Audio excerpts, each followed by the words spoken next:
Hello guys, welcome back to TFD with another absolute banger. Just when you thought the Indiana Fever couldn't possibly get in their own way any more than they already have, they go and prove everyone wrong again. I mean, seriously, how can an organization be this clueless when it comes to handling a once-in-a-generation talent like Caitlin Clark? So get this. Instead of working with one of the best trainers in the entire basketball world, Chris Brickley, who literally said he wanted to work with Caitlin, the Fever went out and hired a completely new trainer. Yeah, you heard that right. The same Chris Brickley who has trained LeBron James, Dwyane Wade, Carmelo Anthony, and pretty much every big name that's dominated the NBA.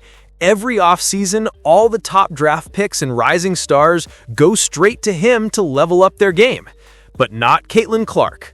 Now, to be fair, this new guy has a connection with Drew Handlin, who's also an elite trainer, known for working with guys like Jason Tatum and Joel Embiid.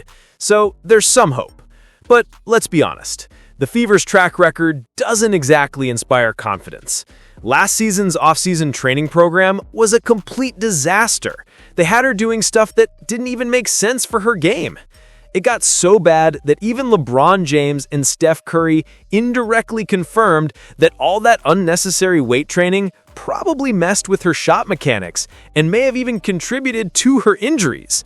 And if that's not enough proof of dysfunction, let's not forget the team's own trainer tore his Achilles during the season. Like, how does that even happen in a professional sports organization? It's almost like there's a curse in that facility. Bottom line, the Fever need to wake up. You've got Caitlin Clark, a generational superstar. Start acting like it. Build around her the right way before it's too late. Let's take a listen to this. I think one of the most impressive things, I know we're going to talk about a lot of things, but the most impressive thing is that you came in, 6'2", whatever, and obviously super skinny. Super skinny. You know what I'm saying? Like, I remember, super skinny, fresh out of Davidson, super skinny, and obviously, our league, throughout the course of a season, flights and everything, can be taxing on your body. Yeah. I think one of the most impressive things that a lot of people don't talk about when it comes to you is that the weight and the strength that you've put on and still being able to shoot the ball in that capacity. There's a lot of guys that we've seen come in at a certain weight or a certain, body frame, and they're told to put on weight or they're told to put on strengths, and it can affect their shot. Yeah. And it's actually, there's no way it could have made it better, but shit, it seems like nothing ever changed. How was that? Like, did that worry you in the beginning? Like, oh shit, y'all tell me I gotta get stronger now. Funny story. So my rookie year in training camp, so I came in as a shooter in the draft. Right. Don Nelson was my coach, and going through training camp, summer league started.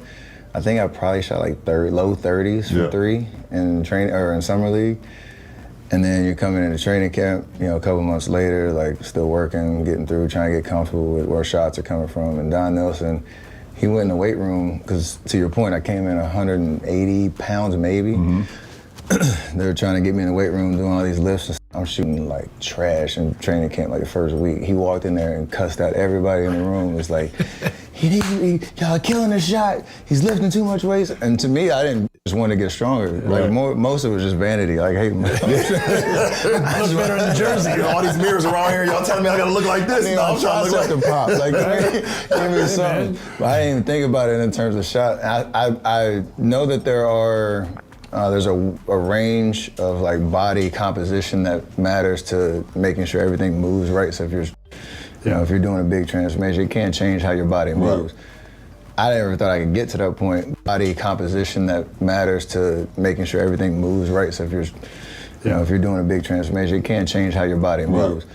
I never thought I could get to that point, but then when he called it out, I was like, wait, are they really messing up my shot? But that balance of being able to appropriately get your body to move efficiently, a lot of it, to me, is core strength. Mm-hmm. If we're talking specifics, everything's about the foundation. How does your body move through that range where you have, complete control of, your movement patterns? Not necessarily brute strength, but efficiency, right? Stability, yeah, for sure. Patterns. Now listen, I don't know if some of y'all who lift out there already know this, but when you lift a lot of weights, you can't just go home after that. You got to get shots up right after. There's a thing called shoot the weights off, because if you wait till the next day, your shot gonna feel heavy, tight, completely off. That's just how it is. So when you think about someone like Steph Curry and the fact that this man put on a whole bunch of muscle over the years, yet still kept that silky smooth jumper, that's crazy impressive. When he first came into the league, bro looked like a twig. Straight up, he was tiny. But now, he's bulked up, stronger than ever, and still shooting like the purest form of basketball art you'll ever see. That's special. But listen to what Steph himself said.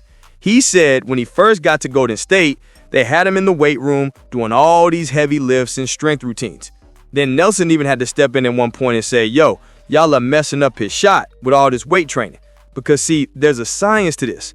Body composition, flexibility, balance, all of that matters when it comes to shooting form and rhythm. Now fast forward to Caitlin Clark. We've seen her in the gym this past offseason, flexing, putting in that work, doing lifts, squats, all kinds of movements. And look, I get it. The WNBA is physical. People call it prison ball for a reason. You probably do got to add some muscle just to survive out there. But there's a big difference between smart strength training and just bulking up for no reason. And I'm telling you right now, the Indiana Fever had Caitlin Clark out here powerlifting like she was about to step on stage at a fitness expo, not play basketball. Come on, man. You're supposed to be building functional strength, working the core, the hips, the groin, all the muscles that keep your movement fluid and natural, not turning her into a bodybuilder. The Fever had her looking like she was getting ready for a bodybuilding contest instead of her sophomore WNBA season. And you can see the result of it. There were stretches where she was clearly off. Remember when she was shooting like 2 for 30? Sure, she had that groin injury, but all that excessive weight work played a part in it too. Her rhythm was off, her mechanics were tight, and it all started from poor off-season training. That's why this whole situation is so frustrating, because the same mistake Golden State made early with Steph Curry, the Fever are repeating it with Caitlin. There's a proper way to integrate strength with skill.